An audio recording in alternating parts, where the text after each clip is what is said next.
एक नगर में एक कुत्ता अपने साथियों के साथ रहता था। उसका नाम चित्रांग था। सभी कुत्तों का जीवन प्रेम भाव से रहते हुए सुख शांति से व्यतीत हो रहा था। किंतु एक बार उस नगर में अकाल पड़ गया। खेत खलिहान सूख गए, अन्न जल की कमी हो गई, मनुष्य सहित जीव जंतु भूख से मरने लगे। इस स्थिति में चित्रांग दूसरे देश चला गई।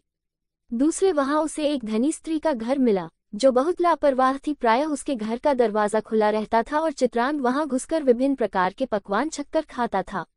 भोजन की उसे वहां कोई समस्या नहीं थी, किंतु जब भी वह भोजन करके उस घर से बाहर निकलता तो गली के अन्य कुत्ते ईर्ष्यावश उस पर हमला कर देते और अपने नुकीले दांतों के वार से उसे घायल कर देते। कुछ दिन तो भोजन के कारण चित्रांग किसी तरह वहां रहा, किंतु अपने ही वंश भाइयों का ईर्ष्यापूर्ण व्यवहार उसे रास नहीं आया।